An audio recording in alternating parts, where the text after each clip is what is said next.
Dan oleh kerana jihad ni fadilah dia besar. Maka untuk mencapai kemenangan, payah.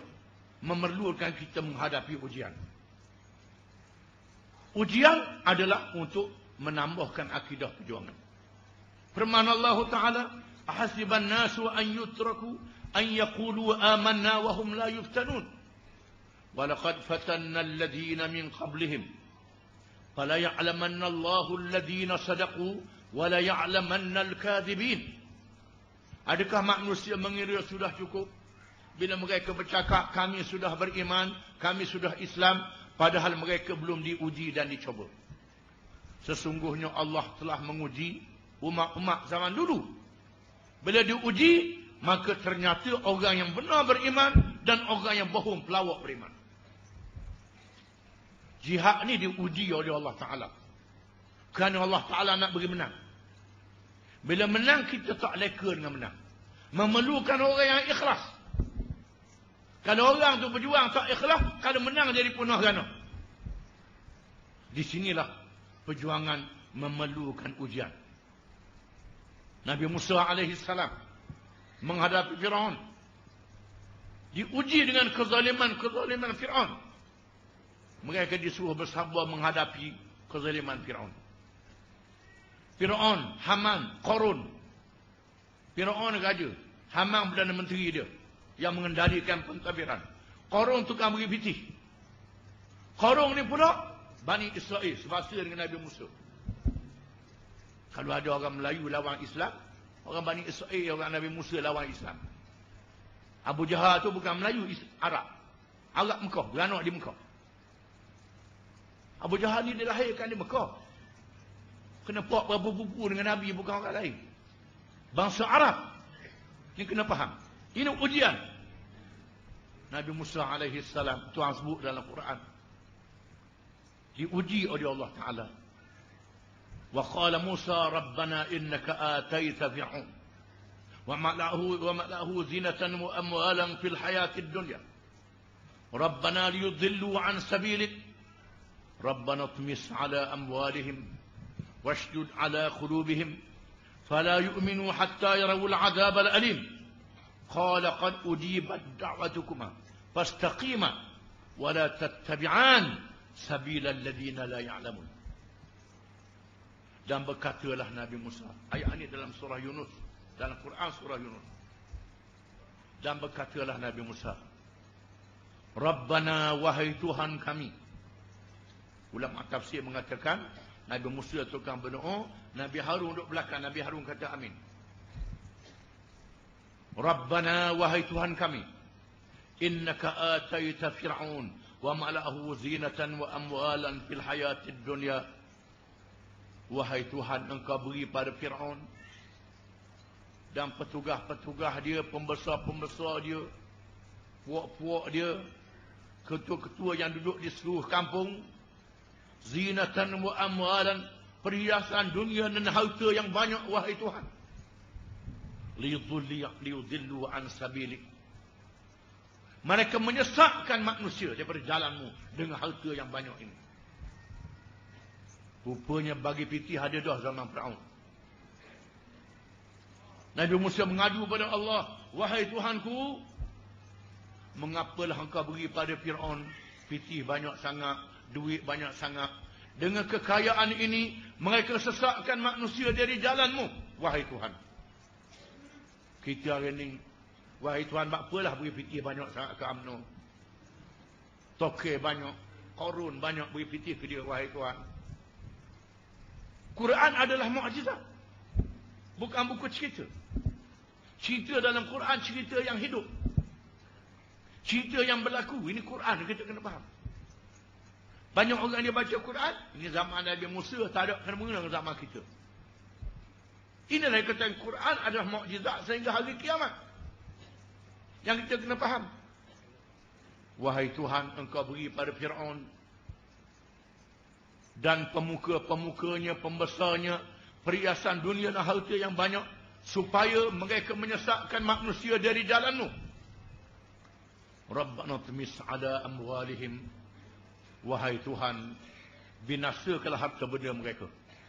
Washdud ala qulubihim, dan tutup pintu hati mereka. Fala yu'minu hatta yarawul adzabal alim. Mereka tidak beriman sehingga mereka melihat azab yang pedih, wahai Tuhan.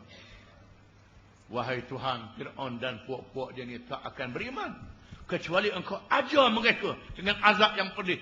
Binasakan harta benda mereka dan binasakan mereka dengan azab. Nabi Musa merayu pada Allah Ta'ala. Ada ulama mengatakan pasal apa Nabi Musa tak minta doa, Tuhan beri petunjuk, Tuhan beri hidayah. Doa. Dalam masa yang lain minta Tuhan beri petunjuk. Kerana Fir'aun ni ayah hakak dia. Tera dia masa budak sampai jadi orang muda. Duduk di bawah istana Fir'aun. Nabi Musa ni anak angkat Fir'aun. Bila Allah Ta'ala lantik jadi Rasul, Fir'aun zalim, Nabi Musa terapa menunaikan perintah Allah untuk menjatuhkan kerajaan Fir'aun.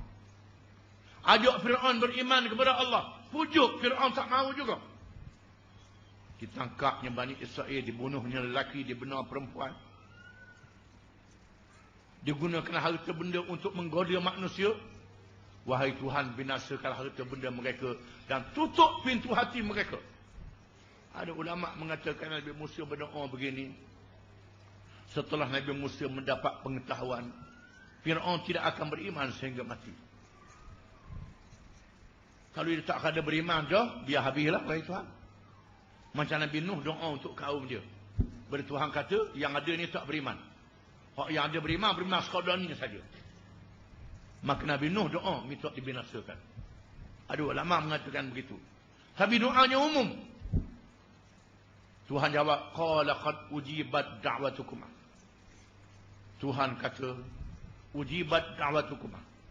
Diperkenankan doa kamu berdua, wahai Musa dan Harun. Doamu, wahai Musa dan Amin, Nabi Harun, diperkenankan oleh kami, wahai Tuhan. Tetapi ada dua syarat. Ada dua syarat. Fastaqima, maka kamu dua mesti istiqamah. Yang pertama, istiqamah. Wala tattabi'an sabilal ladina la ya'lamun. Yang kedua, jangan terikut-ikut dengan jalan mereka yang tak erti. Dua syarat Tuhan beri. Wahai Musa, doamu aku berkenan. Fir'aun akan dibinasakan. Tetapi kamu mesti tunaikan dua syarat. Ini ujian daripada Allah. Apa makna istiqamah? Istiqamah ialah ikut jalan yang betul. Yang kita minta pada tiap-tiap rakaat. Ihdinas siratal mustaqim. Itu istiqamah. Siratal ladina an'amta alaihim. Jalan orang-orang yang engkau beri nikmat ke atas mereka. Iaitulah an-nabiyyin, as-siddiqin, as-syuhada, as-salihin. Nabi-nabi, siddiqin, orang yang mati syahid zaman dulu. Dan orang yang soleh zaman dulu. Itu as-siratal mustaqim. Kita ikut jalan mereka, jangan berganjok daripada jalan mereka. Kita kena istiqamah. Itu yang pertama. Yang kedua, jangan ikut jalan orang yang tak erti. Yang tak erti ni ada dua jenis. Yang pertama, dia kata tak dapat jalan. Dosa berjuanglah, tak dapat jalan. Ini orang yang tak beriman, tak percaya pada Allah Ta'ala. Di sinilah hikmah kita diajar wirid lepas mayang, qulillahumma malikal mulk tu'til mulka man tasha wa tanza'ul mulka mimman tasha. Katakanlah, ya Allah, ya Tuhanku, engkau beri kerajaan siapa yang engkau kehendaki, engkau cabut kerajaan daripada siapa yang engkau kehendaki. Tuhan tak jadikan kerajaan di atas dunia kekal, kerana yang kekal kerajaan Allah sahaja. Kerajaan Nabi Daud tak kekal. Kerajaan Nabi Sulaiman tak kekal. Kerajaan Nabi Muhammad SAW tak kekal. Kerajaan Khulafa' Rasyidin tak kekal. Termasuklah kerajaan Fir'aun, Namrud tak kekal juga. Ini adab dunia. Nabi-nabi mati. Orang jahat mati. Kerajaan yang adil tak kekal. Kerajaan yang zalim tak kekal. Orang kaya yang baik tak kekal. Orang kaya jahat tak kekal. Mengapa Tuhan buat? Dan Tuhan nak uji kita di atas dunia. Mengikut siapa dia atas dunia ni. Mengikut yang adil atau ikut yang zalim? Yang kita kena faham. Dengan sebab itu mereka yang mengatakan tak ada menang Islam ni sampai bila-bila, ini mereka yang tak erti. Kita tengok dalam dunia hari ini, di Indonesia Soeharto, kerajaan tentera. Tak ada menang di Indonesia tu puak Islam. Soeharto mati dah. Marcos di Filipina tak menang. Di Mesir, berapa banyak pemimpin-pemimpin ikhwan dihukum gantung mati. Gantung sampai mati. Kerana akidah, kerana perjuangan. Ditembak dan sebagainya di Mesir. Di Tunisia.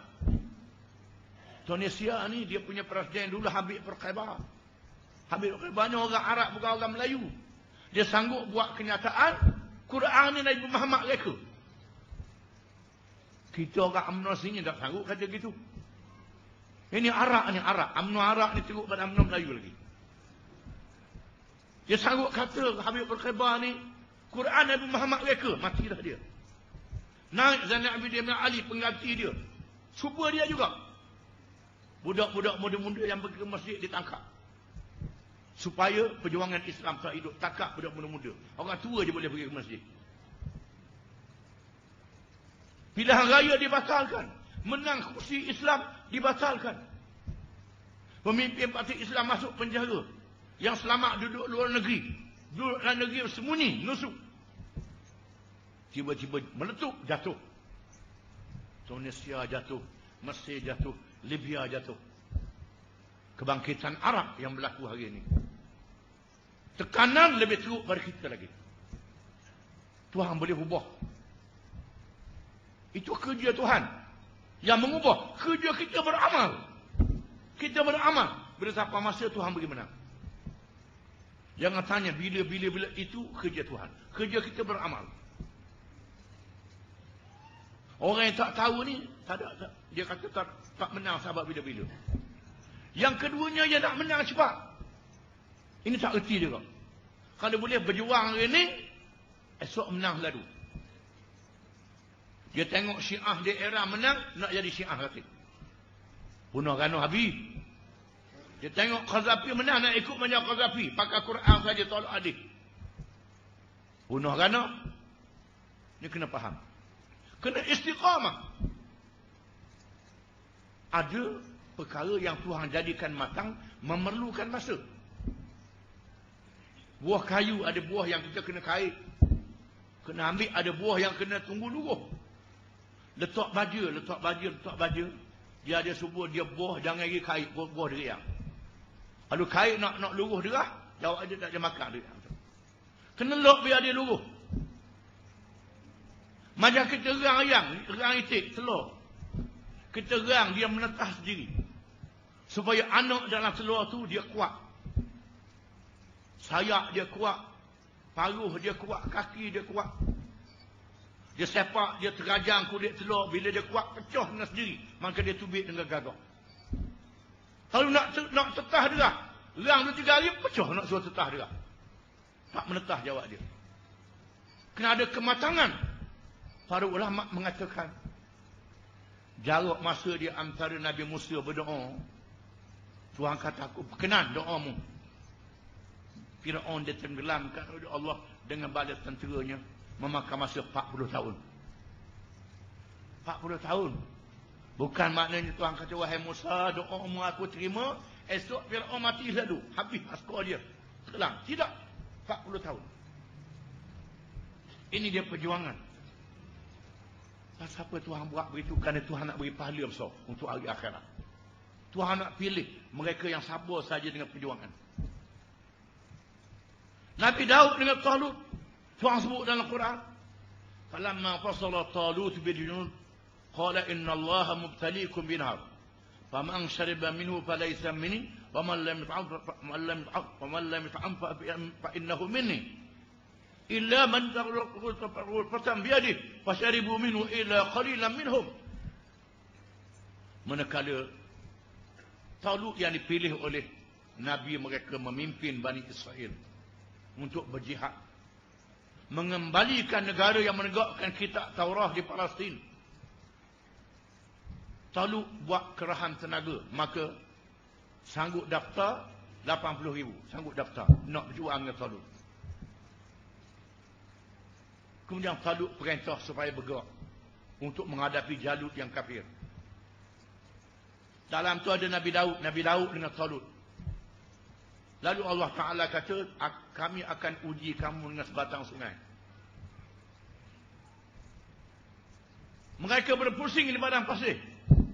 Bekalan habis, air habis. Tuhan kata, mu akan berjumpa dengan batang sungai. Temu dengan sungai. Sungai ni Tuhan nak uji kamu. Faman syariba minhu falaysa minni. Faman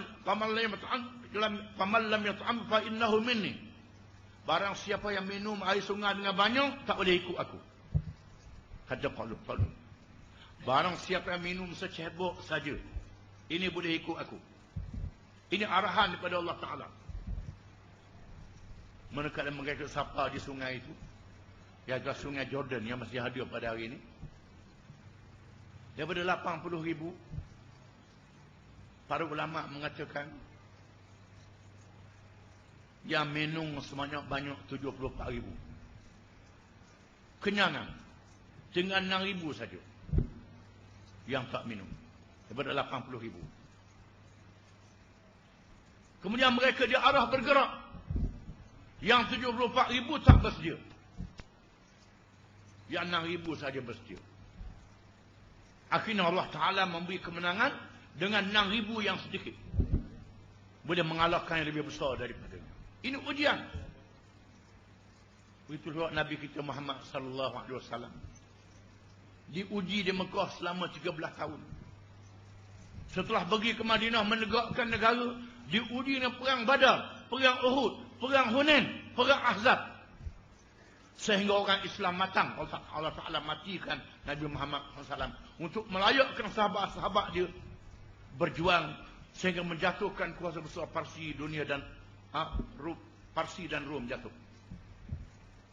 Begitulah umat dia akan diuji oleh Allah Ta'ala dengan berlakunya pasang surut. Kadang-kadang Islam ni naik, kadang-kadang Islam ni turun. Macam air laut, air sungai dia ada pasang surut. Tujuan nak bersihkan pasir. Bila air pasang nampak timbul macam-macam. Sapah, tahi, ada bakar, ada belakang. Surut. Ada lagi orang lekat, pasang pula. Surut pula. Begitulah. Sehingga bersih pasir itu. Inilah dia perjuangan Islam. Maka memerlukan ujian untuk memantapkan akidah perjuangan kita. Dengan sebab itu, kita mesti faham bahawa perjuangan Islam ni satu amalan yang sangat besar pahalanya. Sangat besar fadilatnya. Yang memerlukan sabar. Ya ayyuhalladzina amanu sabiru wasabiru warabitu wattaqullaha la'allakum tuflihun. Wahai orang-orang yang beriman, setelah beriman, bersabar. Sabar menghadapi diri sendiri. Diri sendirilah syaitan yang membisik dalam diri kita. Syaitan kata, buat apa sungguh sangat memboleh apa? Pahala-pahala tak nampak lagi. Kalau menang pun bukan mu jadi apa, gitu juga mu. Ini dia. Ini ujian. Sabar menghadapi syaitan dalam diri kita. Sabar menghadapi sakit. Sakit hati musuh kata macam-macam. Sakit tubuh badan. Sakit macam-macam. Ini sabar. Wasabiru, dan sabar di medan perjuangan. Menghadapi musuh dan menghadapi sama-sama kita. Sama-sama kita ada yang laju, ada yang lambat. Ada yang gopuh, ada yang macam-macam. Nak atur sama-sama kita pun kena sabar juga. Menghadapi musuh kena sabar. Wattaqullah